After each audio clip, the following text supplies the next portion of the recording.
ಬೆಂಗಳೂರಿನಲ್ಲಿ ಸಂಚಲನ ಮೂಡಿಸಿದ ಮಹತ್ವದ ಸಭೆ.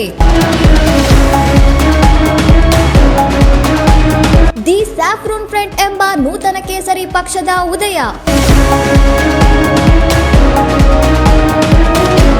ಹಿಂದೂ ಮಹಾಸಭಾದ ರಾಷ್ಟ್ರೀಯ ನಾಯಕರಾದ ಶ್ರೀ ರಾಜೇಶ್ ಪವಿತ್ರನ್ ಅವರ ನೇತೃತ್ವದ ಸಭೆ.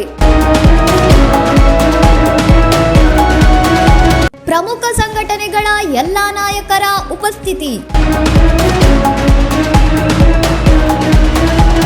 ಓಲೈಕೆ ರಾಜಕಾರಣ ಮತ್ತು ಹಿಂದೂ ವಿರೋಧಿ ನೀತಿಗಳ ವಿರುದ್ಧ ಹೊಸ ರಾಜಕೀಯ ಅಲೆ. ಗೋರಕ್ಷಣೆ, ದೇವಸ್ಥಾನಗಳ ಸಂರಕ್ಷಣೆ ಮತ್ತು ಶಿಕ್ಷಣ, ಆರೋಗ್ಯ ಕ್ಷೇತ್ರದಲ್ಲಿನ ತಾರತಮ್ಯವನ್ನು ಹೋಗಲಾಡಿಸುವುದೇ ಈ ಪಕ್ಷದ ಗುರಿ. ರಾಜಕೀಯದಲ್ಲಿ ಧರ್ಮವನ್ನು ತರುವ ಮೂಲಕ ಸನಾತನ ಧರ್ಮದ ಹಿತರಕ್ಷಣೆಗಾಗಿ ದಿ ಸ್ಯಾಫ್ರನ್ ಫ್ರಂಟ್ ಎಂಬ ರಾಜಕೀಯ ಪಕ್ಷ ಅಖಾಡಕ್ಕೆ. ಇನ್ನಷ್ಟು ಸುದ್ದಿಗಳಿಗಾಗಿ ನೋಡ್ತಾ ಇರಿ ಸೌರಂ ಟಿವಿ.